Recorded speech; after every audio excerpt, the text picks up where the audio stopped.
Écho du futur, le podcast qui explore les imaginaires de la science-fiction.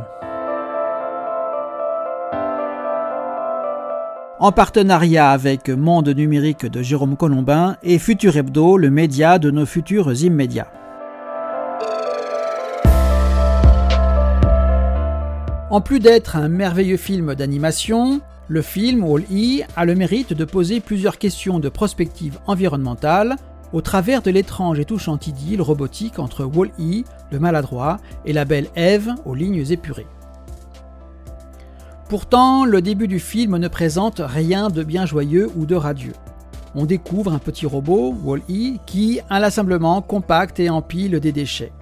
Au gré de ses pérégrinations dans une ville fantôme, en ruine, on comprend vite que ces déchets proviennent d'une humanité consommatrice à l'excès et qui brille par son absence. Plus tard dans le film, quand cette même humanité fait son entrée en scène, elle agit encore par excès, mais cette fois-ci de passivité.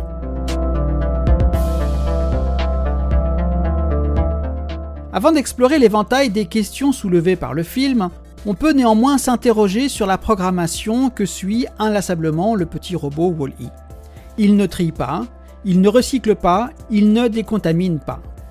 Non, il compacte des déchets, il en fait des cubes qu'il empile à l'infini, en vain pourrait-on dire, tant la quantité de déchets semble importante.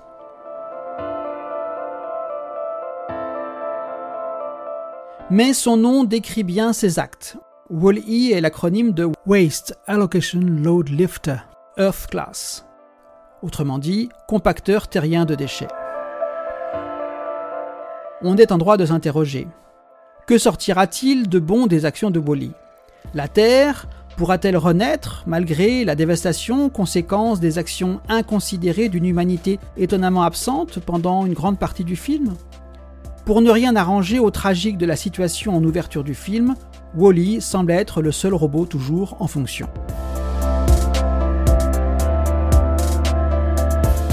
Ceci étant dit, commençons par explorer les questions autour du thème de l'écologie ou plus précisément des rapports que l'humanité entretient avec son environnement. En regardant le petit robot errer dans un décor digne d'un des cercles de l'enfer de Dante, on s'interroge. Pourquoi l'humanité n'a-t-elle pas pu s'empêcher de détruire l'écosystème planétaire dont elle dépend ? Que signifie le fait que cette même humanité a laissé la tâche du nettoyage aux machines ? Et pourquoi l'humanité a-t-elle tant consommé ? Au nom de quoi s'est-elle autorisée ce que, dès aujourd'hui, on nomme une prédation excessive sur le milieu naturel ? L'humanité porterait-elle en elle une tendance à l'autodestruction ? À la suite de cette énumération, il faut cependant prêter attention à une chose. À utiliser le terme « humanité » à toutes les sauces, on essentialise cette même humanité. On met ainsi tout le monde dans le même sac, oubliant la diversité des destins des peuples et des nations qui, à l'échelle de la planète, sont loin d'être égaux. Essentialiser, c'est effacer la responsabilité individuelle, dédouanant chaque femme et chaque homme de la responsabilité attachée aux notions d'individus, de citoyens, de consommateurs qui, par leurs actes, construisent l'avenir.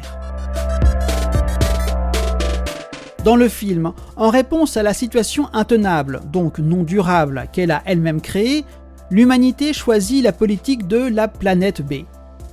Si ce n'est que dans le film, la planète B n'en est pas vraiment une.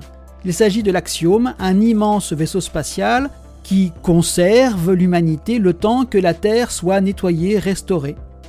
L'Axiom fait partie d'une flotte qui n'est aperçue qu'à la fin du film. Mais de quelle taille est ce vaisseau ? Et combien de passagers embarque-t-il ? Ce qu'on va appeler la flotte de sauvegarde terrienne est forte de combien de vaisseaux similaires à l'Axiom ? Et combien d'humains n'ont pas pu embarquer dans ces arches au moment de l'évacuation de la planète voilà 7 siècles, précision donnée dans le film.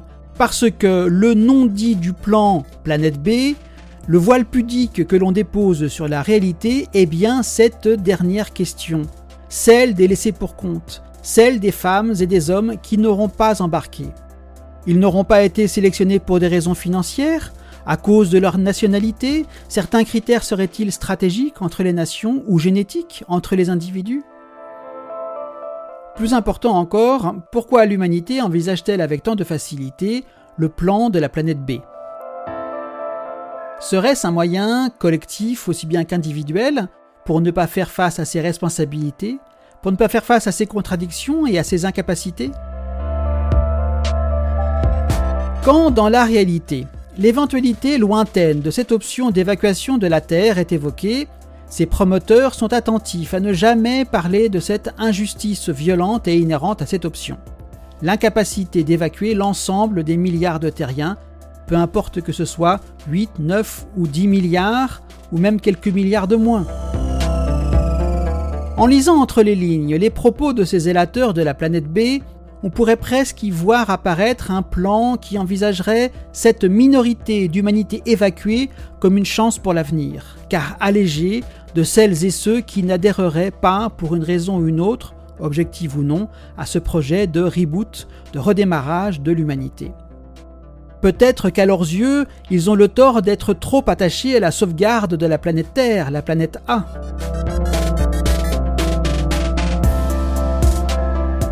Le film Wall-E pose aussi la question des rapports humains avec les machines, et c'est bien une question environnementale. Au-delà du thème récurrent du risque d'asservissement de l'humanité aux machines, sujet facile mais qui donne la tension nécessaire à l'avancée du film, la vraie question est celle de la liberté. Autrement dit, l'humanité, en confiant aux machines tout ou partie de ses tâches habituelles, ne leur confie-t-elle pas dans les faits son destin? Au XXe siècle, un auteur de science-fiction s'est interrogé sur les risques encourus par les humains s'ils se mettaient à trop utiliser les machines.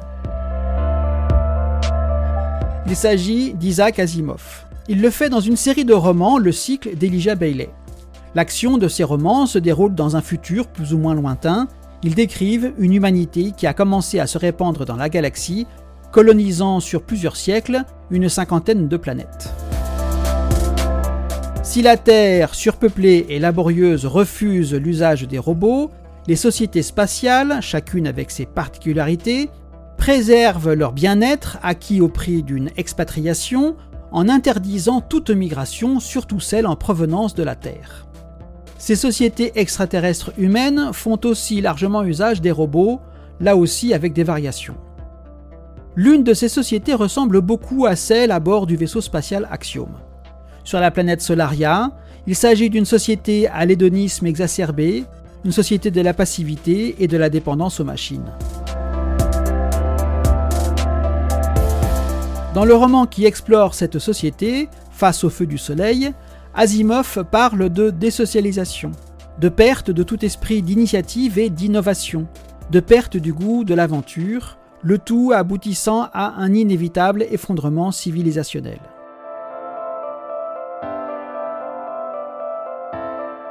La deuxième partie du film Wall-E se déroule dans une société similaire à celle de Solaria. Mettant en lumière la passivité des humains, le film met en lumière une autre conséquence de ce mode de vie, l'obésité, mais l'analyse finale reste la même. Et Asimov régénère et relance l'humanité en la privant des machines, en la remettant en contact avec le réel et le tangible. Et c'est exactement ce qui se passe à bord de l'Axiom.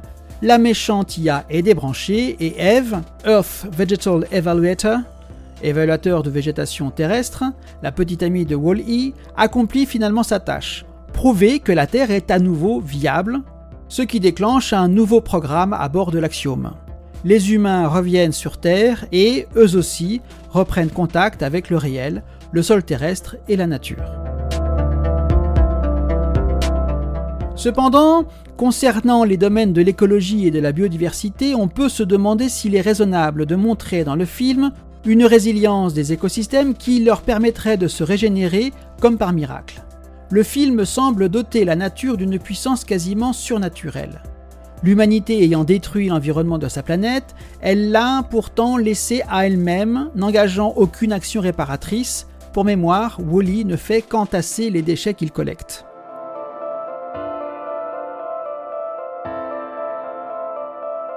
Sur Terre, dans la réalité, il existe des exemples d'étonnante résilience naturelle. Des sites qui semblaient irrémédiablement détruits une fois décontaminés et laissés en paix se sont régénérés en quelques années. Ces rares cas font l'objet d'études scientifiques car cette capacité de rebond, dans certaines conditions, semble se jouer des dérèglements globaux provoqués par l'humanité. Mais, à bien y regarder, il s'agit plutôt d'enjeux de rapport d'influence de l'humanité sur son environnement qui, dans ces cas précis, offre du temps et de l'espace non pollué à la biodiversité qui semble se précipiter vers ces havres environnementaux.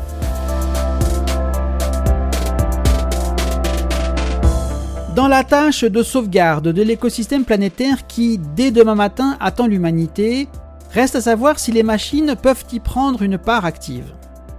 Peut-on et doit-on développer des machines collaboratives, sous-entendu des robots dotés d'IA plus ou moins spécialisés, qui participeront à permettre à la nature de déployer sa résilience? Nombre de laboratoires et de start-up travaillent sur le développement de diverses formes de Wall-E, pour dépolluer les océans, les terres contaminées, ramasser et trier les déchets. Mais que peuvent ces machines si, du fait de la persistante inconséquence de l'humanité, l'environnement se détériore plus vite qu'ils n'agissent? Quoi que ces machines soient en capacité de faire, peu importe leur puissance ou leur autonomie d'action, il va leur falloir du temps, tout comme la nature va en avoir besoin pour déployer sa résilience. Reste à savoir si l'humanité a encore du temps devant elle pour mettre en œuvre tous ces beaux projets et si surtout elle en a collectivement la volonté. Et rendez-vous avant la fin de l'Anthropocène pour un nouveau podcast d'Écho du futur, une production de futurhebdo.fr et du comptoir prospectiviste.